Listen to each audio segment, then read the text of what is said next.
Real Housewives of Orange County premiere recap, ropes and dopes.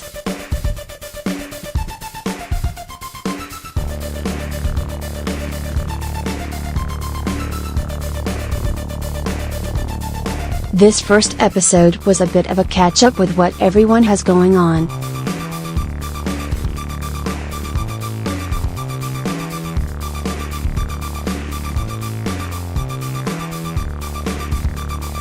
Tamra and Duddy are moving into a new house that is the quintessence of the HGTV idea of bland luxury, right down to the granite countertops, stainless steel appliances, and pasta faucet over the sink. However, the house isn't done and they're moving in anyway.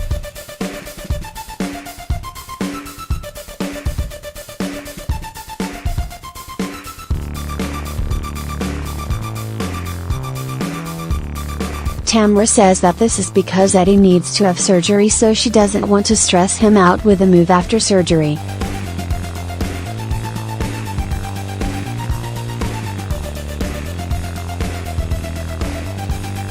That makes sense, but the house is at least a month from completion.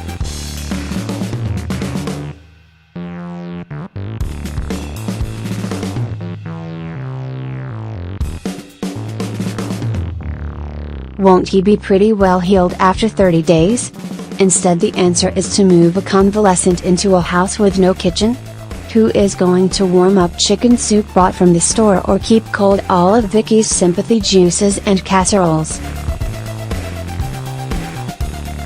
Victoria Denise Gunvalson, her middle name may not be Denise, but I feel like it should be, is doing the same old Vicky G thing in her Big McMansion in Coto de Casa and shacking up with Steve Lodge.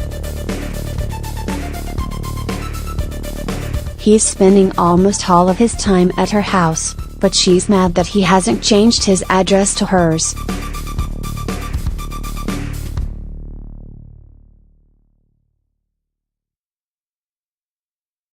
What she's really mad about is that he is living with her in sin and has yet to become the third Mr. Gunvalson.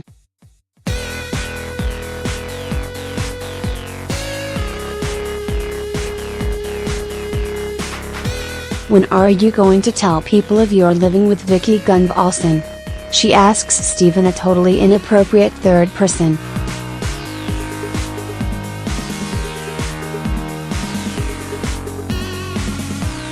Because Vicky Gunvalson does not like to live alone. Oh, stay pathological until the end, Victoria.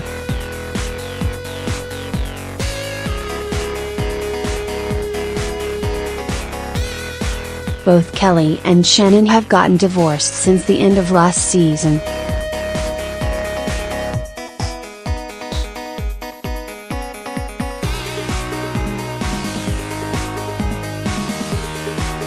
Kelly, who I think has been divorced in her mind for the better part of a decade, seems to be moving on well without the storm cloud that is her ex-husband Michael hovering around her head all the time. She's dating up a storm but pretending like she's not doing anything at all.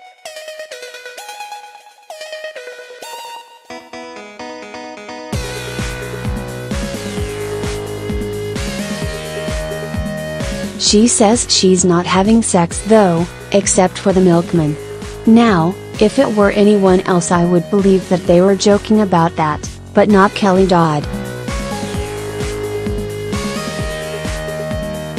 Kelly Dodd is bonkers enough to not only have a milkman but also to have slept with him on a Tuesday afternoon because The Young and the Restless was preempted for some stupid Senate confirmation hearing.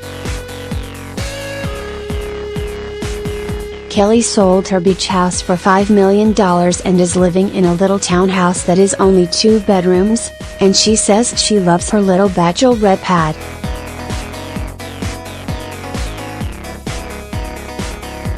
I don't doubt that to be true.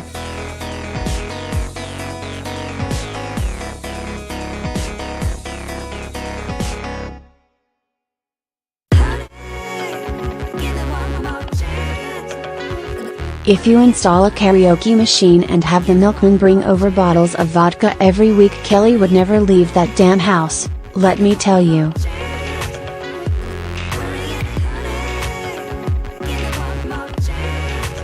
Shannon also has a sad new house, but she's not taking it nearly as well.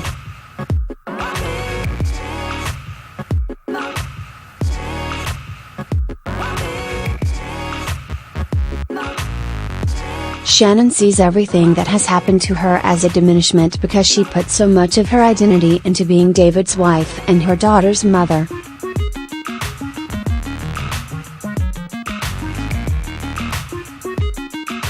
She says she hasn't taken her wedding ring off because it is a reminder that she had those 3 girls.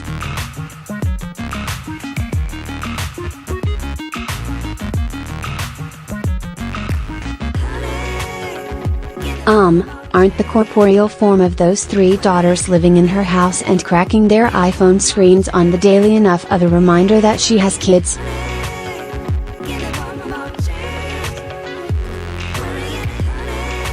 Taking off her wedding ring was really a perfect analogy for the end of Shannon's marriage in general.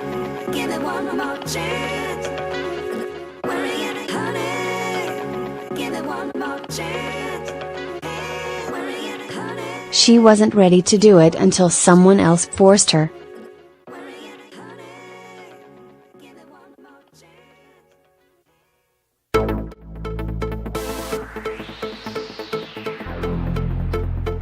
Then she got really excited about it and put her back into it.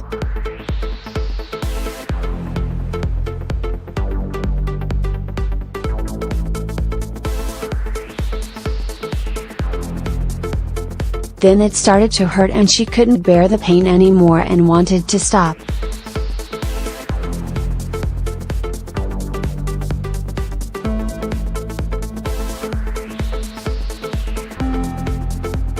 Then, finally, she got herself to do it, pulling and scraping herself.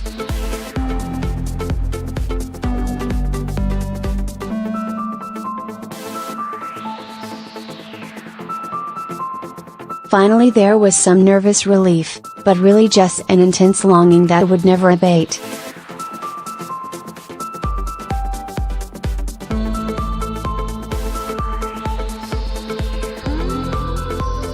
Is it awful that I laughed at the entire scene? It is, isn't it? I laughed really freaking hard.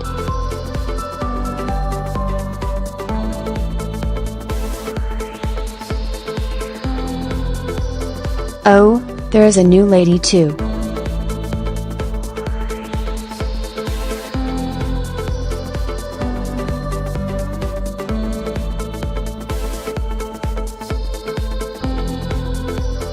Her name is Emily and she is a former friend of Tamra's who Tamra stopped speaking to because she was hanging out with Tamra's gay ex-friend Ricky.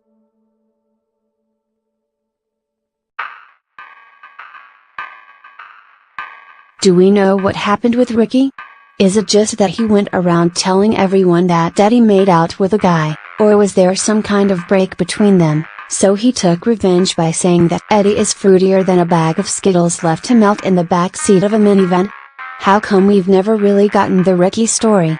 I want the Ricky story. Well, now Emily is back.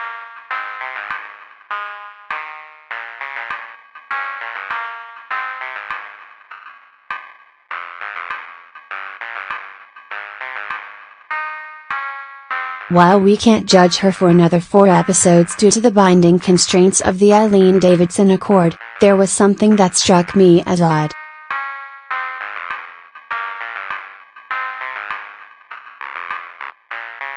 She says, "I've been going to therapy and I reached out to Tamra because I was trying to put my relationships back together." Oh, that's why she reached out to Tamra? It has nothing to do with this here reality show that we're currently watching her lose her children on? It honestly has nothing to do with that? Okay, sure. The only major event of the episode was that Vicky, Kelly, Tamra, and Shannon all went on a ropes course together.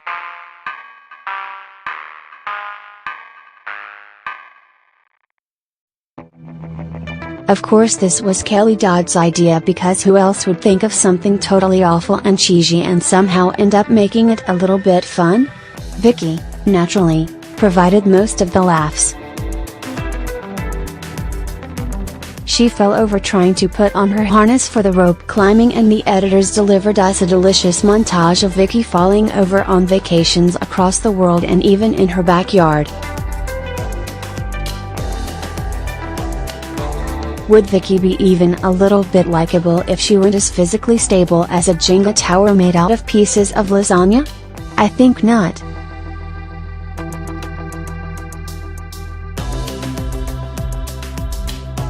All of the women struggled to climb to the summit of the ropes course, and at one time Shannon, never one to miss an obvious metaphor, was literally causing Vicky pain and completely unaware of it. As Vicky cried out in pain, I must admit, reader, I laughed.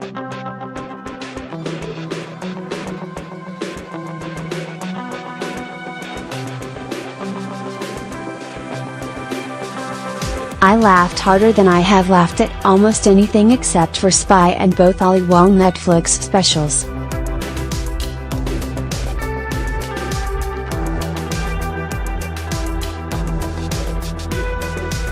I laughed at her ridiculousness and low threshold for pain.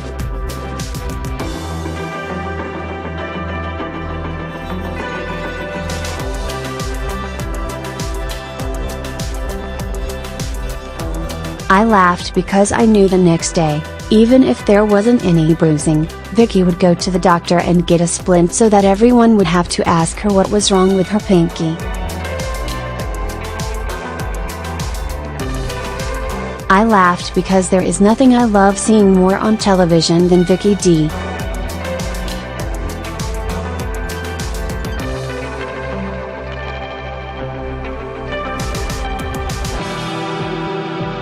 Gunvalson being tortured for being her careless self.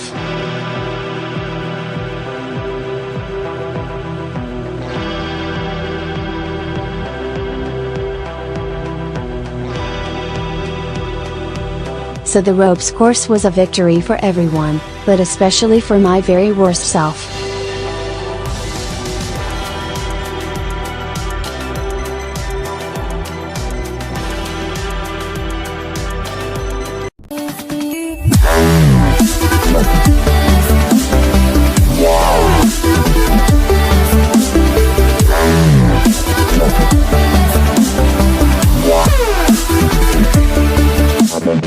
Yeah.